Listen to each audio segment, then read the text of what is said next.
दूर नहीं, ये हमने बड़ी 21 साल जदोजहद की है। 21 साल इस मुल्क को बदलने की जदोजहद की है। शुरू हुई मियांवाली से, एक सीट भी मुझे 2002 में एक सीट मिली, उधर से जदोजहद हुई। यहां तलागंग से होते हुए सारे पाकिस्तान में ये तहरीक फैल चुकी है। आज अल्लाह का फजल है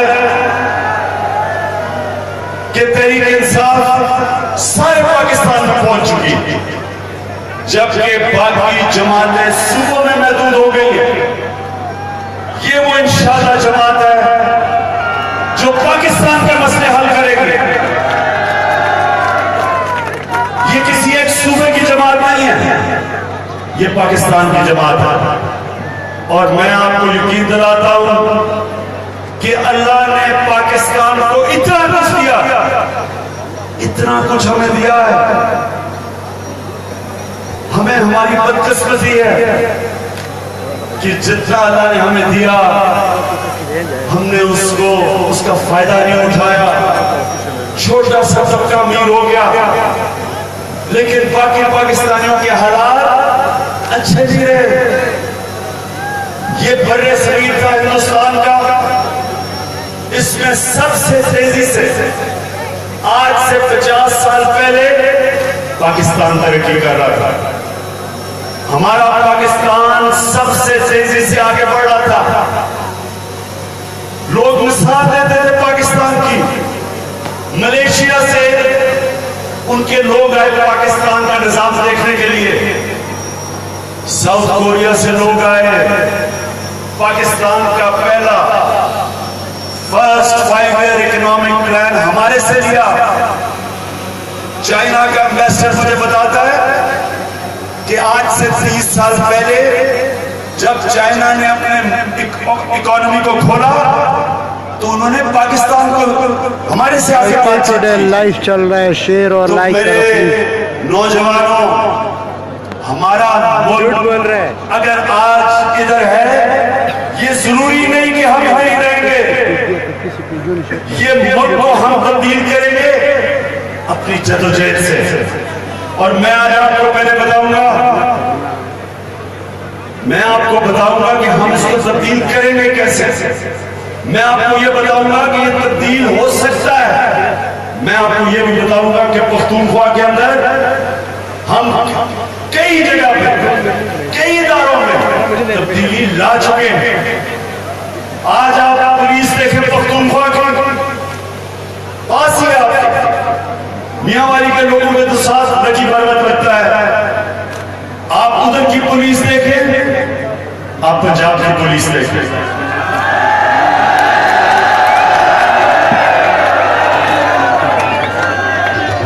वहां की ये नहीं कि वहां की पुलिस कोई हम बाहर से लेके आए, यही की पुलिस थी, वही पख्तूनख्वा की पुलिस थी। उसको ठीक किया।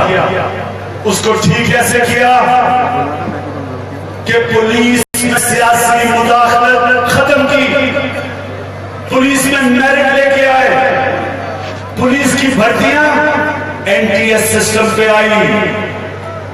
एनटीएस सिस्टम का मतलब जो इम्तिहान दे, कोई सिफारिश की जरूरत नहीं थी, मेरिट में पुलिस की भर्तियां हुई। एक ईमानदार आईजी को लगाया जिसने करप्शन खत्म किया पुलिस में। और मुझे आज फख्र से मैं बात करता हूं कि पाकिस्तान की भी तो सबसे बड़ी पुलिस है, इंटरनेशनल पुलिस का मुकाबला करती है आज पख्तूनख्वा की पुलिस। और इंशाअल्लाह यही पंजाब की और सिंध की पुलिस हम ठीक करेंगे। ये नहीं कि यहाँ पुलिस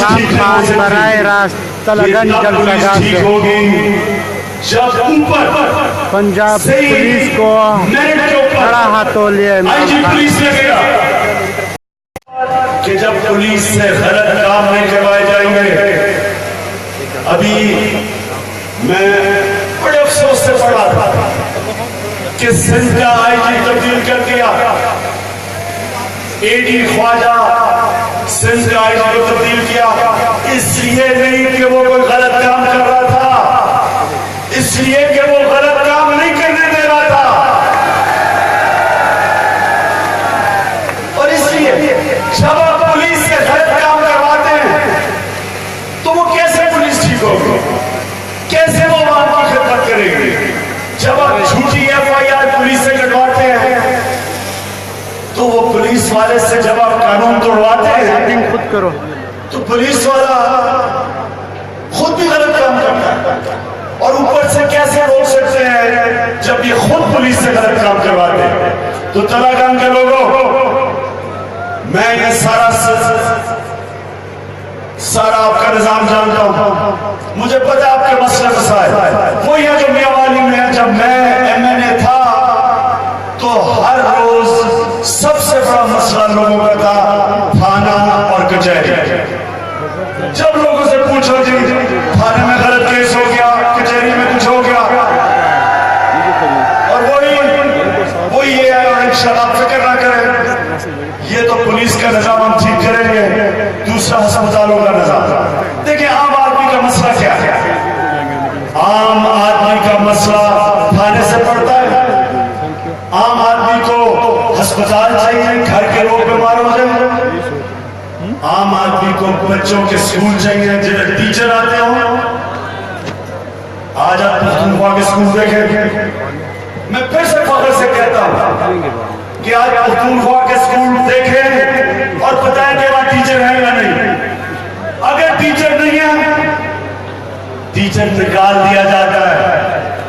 पहली दफा पख्तूनख्वा में 19 करोड़ रुपया काटा, वो टीचर जो क्लासों में नहीं आए, और 18 करोड़ रुपया उन टीचरों को दिया जिनकी कारकर्दगी अच्छी थी। सजा और जजा का कानून आया पख्तूनख्वा में, और इंशाल्लाह ये हम बाकी पाकिस्तान में लेके आएंगे, ज्यादा दूर वक्त नहीं है। सबसे बड़ा मसला पाकिस्तान का क्या है? क्या है? करप्शन। और उसका साथ मसला क्या है? दूसरा मनी लॉन्ड्रिंग। सुना करप्शन तो माशाल्लाह शुक्र है, आज से 20 साल पहले जब मैं सियासत शुरू की तो मैं जब लोगों को कहता था कि करप्शन बहुत बड़ा मसला है, तो लोग कहते थे इमरान खान ने क्या आप करप्शन लगाई हुई है, या तो रोटी कपड़ा मकान जैसी बात करो, मसला तो लोगों का वो है। तो मैं अल्लाह का शुक्र अदा करता हूं कि आज मेरी कौम समझ बैठी है कि मसला कौम का करप्शन है। करप्शन क्या होती है? करप्शन क्या होती है नौजवानों? करप्शन वो होती है जो इख्तिदार में आके जात को फायदा पहुंचाता है, इसको करप्शन कहते हैं। करप्शन वो होती है जब मैं इख्तिदार में हूं, मैं गवर्नमेंट में हूं, जब मैं पैसा बनाता हूं, इसको करप्शन कहते हैं। जब मैं इख्तिदार में आके नवाज शरीफ की तरह एक फैक्ट्री से 30 फैक्ट्रियां बनाता हूं, इसको करप्शन कहते हैं। जब मैं इख्तिदार में आके नेशनलाइज बैंकों से पैसा लेके माफ करवाता हूं, इसको करप्शन कहते हैं। जब मैं जो पुल, जो सड़क 1000 रुपए की बननी होती है, मैं वो सड़क को 2000 रुपए में बनवाता हूं, 1000 रुपया जेब में डालता हूं, इसको करप्शन कहते हैं। और पाकिस्तानियों, करप्शन आपका पैसा है, याद रखना। करप्शन का मतलब आवाम का पैसा चोरी। ये करप्शन ऐसे है कि मसलन पाकिस्तान एक घर है, एक घर में रहते हैं हम सब, जब उस घर में चोरी होती है तो घर गरीब हो जाता है। जब उस घर में कोई डाका डालता है तो घर गरीब हो जाता है। अभी आपने सुना कि जनाब आसिफ जरदारी वापस आए, आसिफ जरदारी आए और देखा क्या हुआ कि शर्जील मेमन भी आ गया। शर्जील मेमन पे कितनी करप्शन थी? कितनी? 5 अरब। ये बच्चों को ये भी नहीं पता 1 अरब कितना होता है। 1 अरब कितना होता है? 100 करोड़ रुपया। 1 करोड़ में कितने? 100 लाख। अब सुन ले कि 5 अरब रुपए की करप्शन शर्जील मेमन ने की और पाकिस्तान में ऐसे आया जैसे वो कोई वर्ल्ड कप जीत के आया, हाथ डाला था सबको, गले में हाथ डाले जा रहे थे। खड़ा है अब इमरान, ठीक करेगा सब कप्तान, नया बनेगा पाकिस्तान, नया बनेगा पाकिस्तान, नया बनेगा पाकिस्तान। मुझे अभी फौज चौधरी ने कहा कि पीपुल्स पार्टी से हमारा अलायंस है। मुझे भी पता है कि पीपुल्स पार्टी के लोग वो भी करप्शन नहीं चाहते। जब पैसा चोरी होता है तो वो, जब मुल्क में करप्शन होती है तो वो पीपुल्स पार्टी के लोगों की भी होती है, तहरीक इंसाफ की होती है, नून लीग के लोगों की भी चोरी होती है। चोरी तो सबकी होती है, पैसा तो हमारा है। इसलिए पीपुल्स पार्टी के लोग बिल्कुल इस चीज पे एतराज नहीं करेंगे जब मैं करप्ट लोगों की बात करूंगा। अच्छा, तो शर्जील मेमन की सिर्फ 5 अरब की करप्शन थी, लेकिन डॉक्टर आसिफ की कितनी करप्शन थी? 460 अरब रुपया। खान का कजन हमजा भाई, 460 अरब रुपया। आपको पता है पख्तूनख्वा का सारा सालाना डेवलपमेंट बजट कितना है? 113 अरब रुपया। एक आदमी खान साहब 460 अरब रुपया। आप सब शेयर और लाइक करते टुडे पेज। ये कि किसी और का पैसा नहीं चोरी हुआ, ये इस कौम का पैसा है। इस पैसे से आप स्कूल बना सकते हैं। ये जो आपका अस्पताल खाली पड़ा है, इसको पैसा दे सकते हैं, इसको चला सकते हैं। आपको पता है शौकत खाना पेशावर जो मॉडर्न तरीन अस्पताल बना है, जो लाहौर शौकत से बड़ा अस्पताल बना है, आपको पता है कितने का बना है? 4 अरब रुपए का। 4 अरब रुपए का। 460 अरब रुपए की चोरी एक आदमी के नाम पे। उसने अकेले तो नहीं चोरी की होगी, उसने तो चोरियों को ऊपर खिलाया होगा। तो मैं आज आपके पास इसलिए खड़ा हूं, याद रखें जब तक हम कौम इकट्ठे नहीं होंगे, जो भी करप्शन करे, चाहे वो जिस मर्जी जमात का हो, सारी कौम को इकट्ठा होकर उसके सामने खड़ा होना पड़ता है। अगर हमने इसको बचाना है अपनी कौम को, अगर वो नून लीग का हो, करप्ट आदमी, पीपुल्स पार्टी का हो, तहरीक इंसाफ का हो, सारी कौम को इकट्ठा होना पड़ेगा। अगर आपने अपने बच्चों का मुस्तकबिल बचाना है, अगर मुल्क को बचाना है। मनी लॉन्ड्रिंग क्या? मनी लॉन्ड्रिंग का मतलब एक पैसा चोरी हुआ और चोरी होके पैसा मुल्क से बाहर भेज दिया, इसको कहते हैं मनी लॉन्ड्रिंग।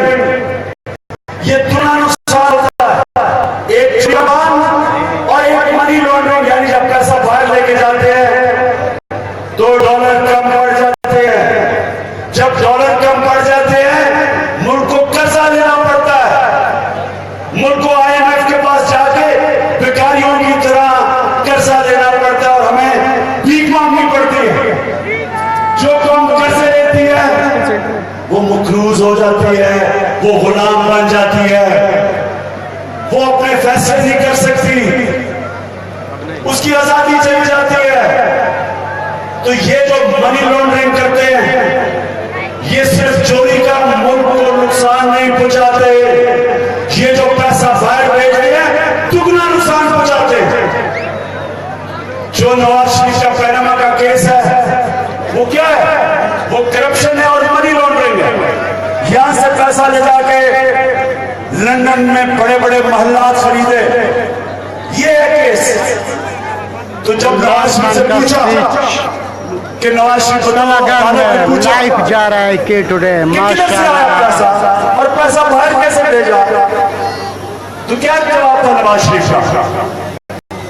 क्या जवाब? कतरी आ गया, कतरी ऊपर से टपक गया। कहते जी आपने पैसा किधर से पैसा आया लंदन के फ्लैट लेने पे? कतरी ने पैसा बाहर कैसे गया? कतरी ने दिया। वो जो करोड़ों रुपए के किराए के लंदन में तुमने कहा हम फ्लैटों में रहते थे, किसने किराया दिया? कतरी ने दिया। वो जो अल्तफीक बैंक का कर्जा देना था वो किसने दिया? कतरी ने दिया। मियां साहब, नकल में भी अकल चाहिए।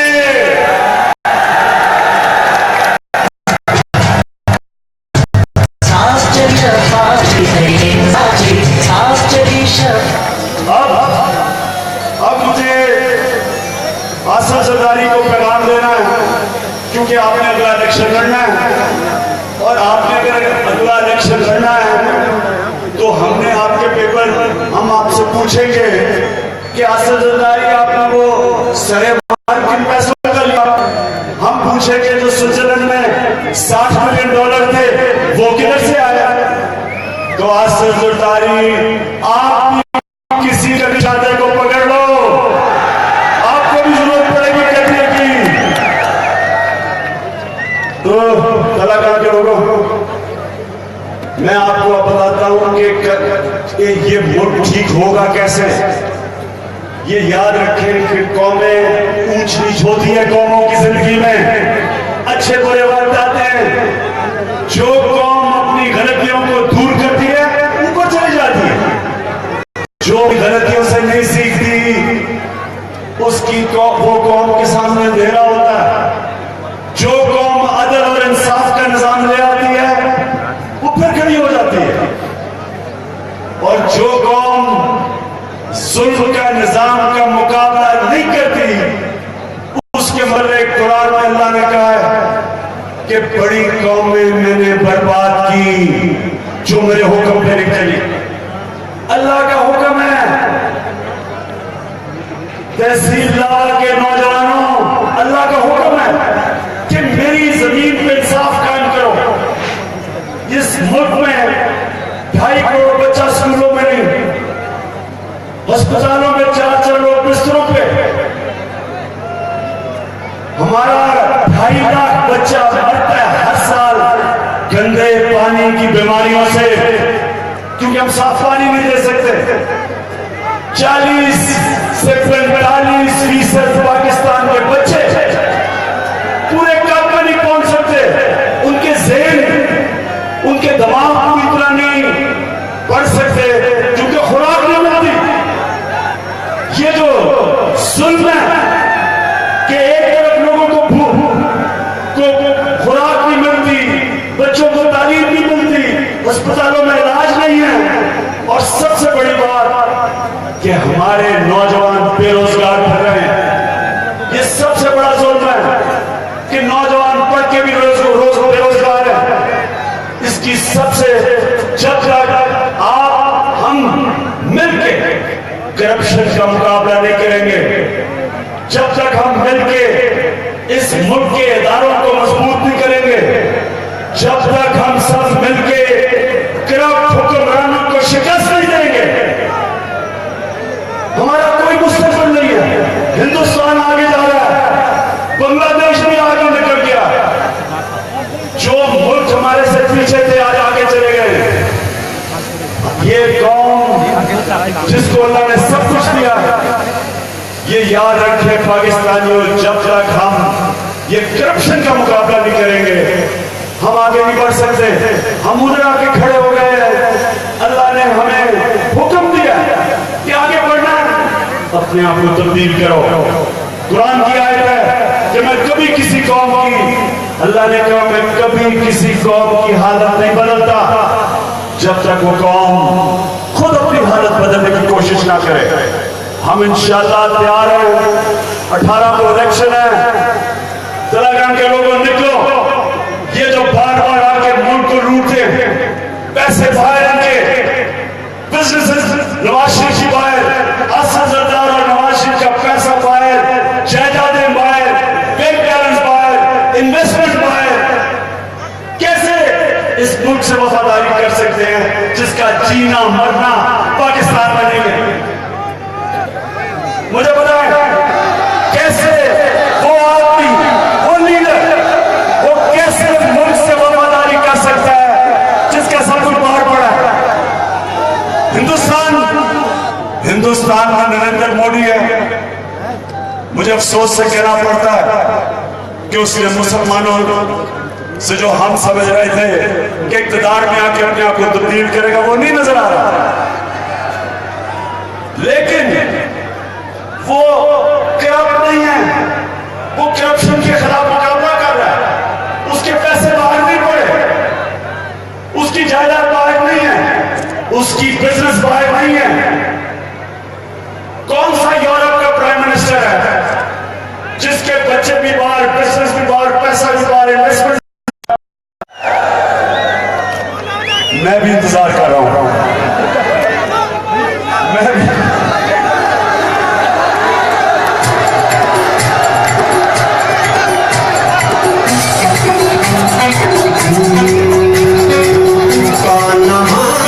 पैसा लौटा दी, साडा पैसा लौटा दी।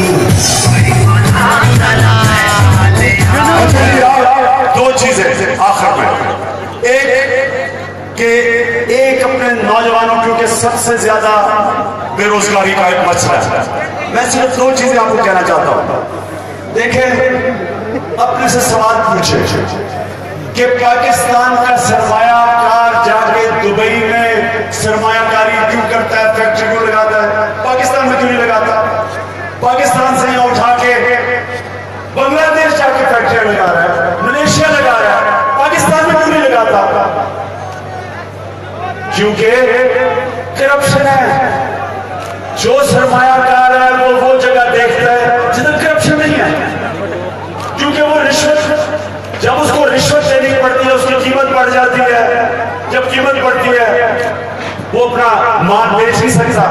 इसलिए सरमायाकार उन जगहों पे जाता है जहां करप्शन नहीं है।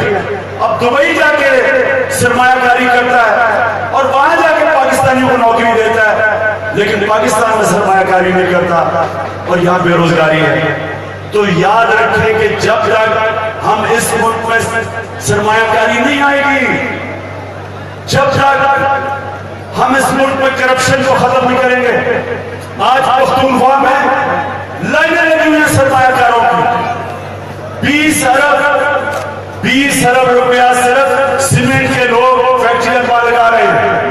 बाहर से हाइड्रो इलेक्ट्रिक पावर स्टेशन के लिए बाहर से लोगों की लाइनें लगी हुई है। क्यों लगी हुई है? क्योंकि वहां करप्शन हमने काबू पा गए। क्यों यहां से बाहर लोग जाते हैं? करप्शन जब तक है, नौजवानों आपको रोजगार नहीं मिलेगा, या बेरोजगारों की फौज बढ़ती रहेगी, लोग बेचारे बाहर जाएंगे नौकरियां ढूंढने के लिए। और दूसरी चीज, पाकिस्तान को एक रोल प्ले करना है। पाकिस्तान का एक बहुत बड़ा रोल है मुसलमान दुनिया में। इस वक्त मुसलमान दुनिया को एक साजिश के तहत तकसीम किया जा रहा है, शिया में और सुन्नियों में आपस में लड़ाया जा रहा है। पहले उन्हीं ताकतों ने ईरान और इराक की लड़ाई करवाई, फिर उन्हीं ताकतों ने इराक को कुवैत पे हमला करवाया और फिर कुवैत को इराक को तबाह किया। अब वही ताकत मुसलमान दुनिया को फिर ईरान और सऊदी अरेबिया को लड़ा रही है। पाकिस्तान का काम यह है कि हम साजिश का किरदार अदा करें। माशाअल्लाह पाकिस्तान के पास सबसे ताकतवर फौज है। हमें कोशिश करनी चाहिए कि मुसलमान दुनिया के अंदर हम लोगों को इकट्ठा करें। हम ये तकसीम ना होने दें। जो इस्लाम के दुश्मन है, जो मुसलमानों को तकसीम कर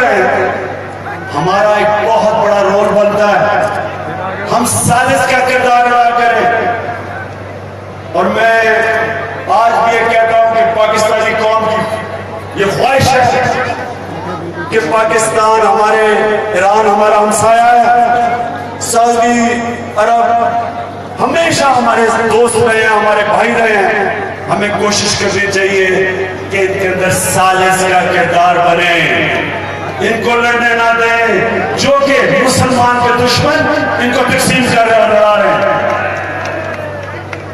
तेलंगाना के लोगों, 18 को आपने फैसला करना,